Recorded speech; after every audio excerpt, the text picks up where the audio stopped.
جب بھی آپ اٹیک کرتے ہیں یا آپ کے اوپر جب کوئی کسی پرکار کی گولہ باری آتی ہے، آپ کو پتہ نہیں کہ کیا ہونے والا ہے. جو بھی اس کا ایسا آلہ تھا جو ہمارے اوپر اٹیک کر سکتا تھا، اس کے اوپر ہم نے جا کے اٹیک کیا، اور اس کے لیے چاہے ہمیں گھر میں گھس کے مارنے کی ضرورت پڑی، 100 کلومیٹر تک ہم گئے. ابھی کچھ عرصے پہلے جو ہے وہ آپریشن سندور ہوا، اور اس کے بعد ہندوستان پاکستان کے بیچ میں جی بڑی ٹینشن ہوگی، بہت چک چک پک پک پک پک جو ہے وہ چلتی رہی. ابھی ہم سوچ ہی رہے تھے کہ چلو اب آہستہ آہستہ کر کے چیزیں تھوڑی نارمل ہونا شروع ہوں گی، اور آہستہ آہستہ دونوں کنٹریز میں جو ایک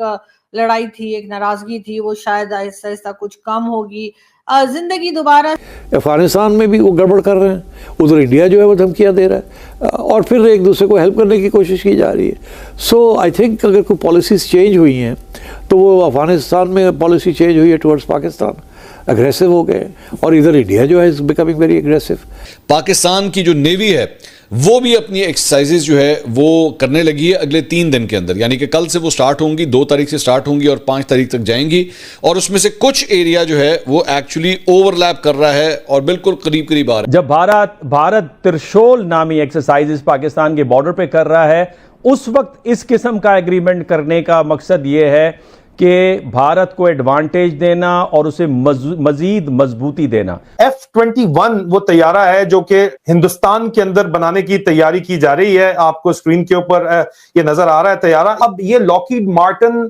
ٹاٹا گروپ کے ساتھ مل کے ہندوستان میں بنائے گا. نمسکار دوستو پاکستانی میڈیا کا کہنا ہے کہ بھارت تیاری کر رہا ہے اور نیکسٹ آپریشن کبھی بھی ہو سکتا ہے، کبھی بھی بھارت پاکستان کے خلاف ملٹری ایکشن، ملٹری نیا آپریشن شروع کر سکتا ہے، یعنی سندھو 2.0. اب اس کی بہت زیادہ چرچائیں ہو رہی ہیں. ساتھ ہی ساتھ امریکہ کے ساتھ جو ڈیفنس پیک ہوا ہے 10 سال کا، اس نے بھی پاکستانیوں کو ایک بار پھر چنتا میں ڈال دیا. ان کو لگ رہا ہے کہ امریکہ جو ہے کبھی بھی کسی بھی طرف گھوم سکتا ہے. ابھی تک انہیں لگ رہا تھا کہ امریکہ اور بھارت کے سمبند خراب ہو گئے ہیں، لیکن اب ان کو لگ رہا ہے کہ امریکہ پھر سے بھارت کی طرف گھوم رہا ہے، اور ہو سکتا ہے کہ جو بھی پاکستان کو سہایتا امریکہ سے ملنے والی تھی وہ اب نہیں ملے گی، اور بھارت اور امریکہ کے سمبند پھر سے اچھے ہو جائیں گے. یہ ساری چنتا پاکستانی میڈیا میں دکھ رہی ہے. ساری کلپنگز ہم اس ویڈیو میں دیکھیں گے. ویڈیو اچھا لگے تو لائک کریں، شیئر کریں، چینل کو سبسکرائب کرنا نہ بھولیں، بیل کا آئیکن پریس کر دیں لیٹسٹ نوٹیفیکیشن کے لیے. آگے بڑھتے ہیں اس ویڈیو میں. ابھی کچھ عرصے پہلے جو ہے وہ آپریشن سندور ہوا، اور اس کے بعد ہندوستان پاکستان کے بیچ میں جی بڑی ٹینشن ہوگی، بہت چک چک پک پک پک پک جو ہے وہ چلتی رہی. ابھی ہم سوچ ہی رہے تھے کہ چلو اب آہستہ آہستہ کر کے چیزیں تھوڑی نارمل ہونا شروع ہوں گی، اور آہستہ آہستہ دونوں کنٹریز میں جو ایک لڑائی تھی، ایک ناراضگی تھی، وہ شاید آہستہ آہستہ کچھ کم ہوگی. زندگی دوبارہ سے لائف جو ہے وہ ایک نارمل طریقے سے چلنا شروع کرے گی، لیکن اس وقت ایسا ہوتا دکھائی نہیں دے رہا ہے. ایک طرف ہم دیکھ رہے ہیں کہ بھارت کی طرف سے بھی کہا جا رہا ہے کہ جی اگر کسی قسم کی کوئی بات ہو گئی، اگر کسی قسم کا خدا نہ خواستہ اگر کوئی حادثہ ہوتا ہے، کوئی اٹیک ہوتا ہے، تو پاکستان کے ساتھ جنگ ہو جائے گی. دوسری طرف پاکستان میں بھی یہی باتیں چل رہی ہیں، اور D G I S P R صاحب جو ہیں ان کا بھی میں دیکھ رہی تھی ایک انٹرویو انہوں نے سٹیٹمنٹ جو دیا ہے، اس میں وہ کہہ رہے ہیں کہ جی بھارت جو ہے وہ تیاری کر رہا ہے پاکستان کے خلاف ایک بار پھر کسی قسم کا کوئی اٹیک پلان کر کے اپنے، اور اس کے بعد جو ہے چاہے وہ زمینی راستے سے آئے، چاہے وہ ہوا کے ذریعے آئے، چاہے وہ سمندر کے ذریعے آئے، ہم بالکل تیار ہیں، اور ہم ایک دم اٹیک کو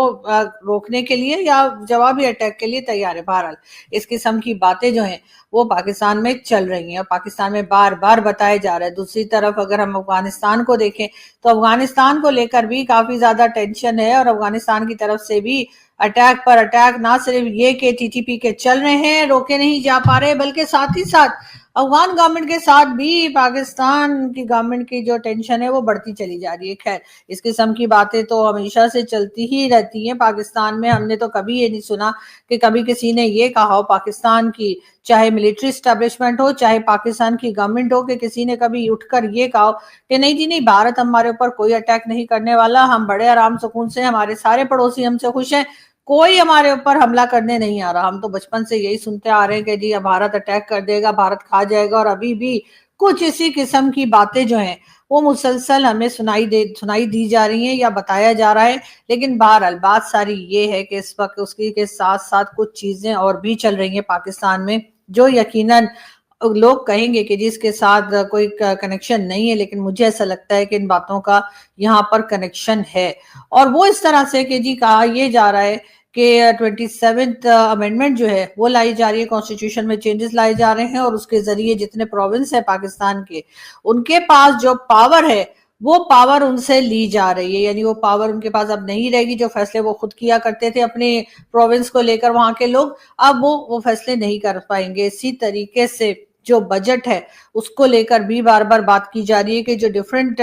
جو یہاں پہ پروونسز ہیں ان کے بجٹ میں سے پیسہ نکال کر ڈیفنس میں ڈالا جائے گا. اور ڈیفنس میں وہ بجٹ تو تبھی جا پائے گا نا جب ہمیں بھارت سے خطرہ ہوگا، جب ہمیں افغانستان سے خطرہ ہوگا، یا ہمیں یہ لگے گا کہ ان دونوں میں سے کوئی بھی جو ہے وہ ہمارے اوپر اٹیک کر دے گا. بار بار پبلک کو یہی بتایا جا رہا ہے کہ 21 وہ طیارہ ہے جو کہ ہندوستان کے اندر بنانے کی تیاری کی جا رہی ہے. آپ کو اسکرین کے اوپر یہ نظر آ رہا ہے طیارہ. یہ جو F-21 ہے اب یہ لاکہیڈ مارٹن ٹاٹا گروپ کے ساتھ مل کے ہندوستان میں بنائے گا اور ٹرانسفر آف ٹیکنالوجی کے ساتھ اس کے اوپر بات چیت کی جا رہی ہے. یہ ذرا تھوڑا 4.5 جنریشن ہے، 5th جنریشن F-22 ریپٹرز ہے، لیکن ہمارے ذرائع یہ کہتے ہیں کہ امریکی جو حکومت ہے، ٹرمپ ایڈمنسٹریشن نے یہ وعدہ کیا ہے کہ کیپیبلٹیز زیادہ تر جتنی بھی میکسیمم F-22 ریپٹر کے اندر ہیں وہ F-21 کے اندر ہم دیں گے اور ٹرانسفر آف ٹیکنالوجی کریں گے. انجن تو ظاہری بات ہے کہ بنتے ہیں امریکہ کے اندر ہی، جنرل الیکٹرکس ان کے انجن بناتا ہے، لیکن اب ٹاٹا کے ساتھ جب یہ کوآپریشن ہوگا تو یہ فل فلیج باقاعدہ طور کے اوپر ٹرانسفر آف ٹیکنالوجی کے ساتھ F-21 کو جو ہے یہ کرنا چاہ رہے ہیں، اس معاملات کو یہ آگے لے کے جانا چاہ رہے ہیں. اور یہ طیارہ جو ہے اس کی ڈیل لگتا یہ ہے کہ فائنل ہوگی. انڈین ایئر فورس کے پاس آپشنز دی گئی ہیں کہ آپ طے کریں کہ جناب آپ کو کون سا طیارہ چاہیے، کیونکہ ٹرانسفر آف ٹیکنالوجیز کے ساتھ رشین یہ 4.5 جنریشن ہے. رشین جو ہے وہ 5th جنریشن Su-57 آپ کو اسکرین پہ نظر آ رہا ہے یہ آفر کر رہا ہے. Su-57 جو ہے 5th جنریشن اسٹیلتھ ٹیکنالوجی ہے، لیکن رشیا نے بہت سے ممالک کو بیچا ہے، تو انڈین ایئر فورس کا یہ کہنا ہے کہ اس کی اسٹیلتھ ٹیکنالوجی جو ہے جو بتائی جا رہی ہے وہ ہے نہیں، لیکن وہ 100% فل ٹرانسفر آف ٹیکنالوجی کے ساتھ آفر کرتے ہیں. اب یہاں پہ ایک بڑا انٹرسٹنگ پہلو ہے، میں آگے چل کے آپ کو بتاتا ہوں کہ پاکستان کے پاس تو اتنا پیسہ نہیں ہے کہ وہ ٹرانسفر ٹیکنالوجی کے ساتھ چائنا کے علاوہ کسی اور ملک سے، امریکہ سے، ایون روس سے بھی یہ خرید سکے 5th جنریشن طیارے. اس لیے چائنا کی منت ترلا تو کیا جا رہا ہے، لیکن کیونکہ پاکستان کے پاس پیسے نہیں ہے اور کیونکہ پاکستان کو صرف چائنا کے پاس جا کے ہی اپنا اسلحہ خریدنا پڑتا ہے، تو اس وجہ سے جو ہے وہ پاکستان کی جو اس وقت 85% ملٹری ہارڈ ویئر ہے وہ چائنیز اوریجن کا آہستہ آہستہ ہو گیا ہے. اور اس کی وجہ سے پاکستان کو ایک بہت بڑا اسٹریٹجک ایڈوانٹیج ملا ہے کہ پاکستان کی انٹیگریشن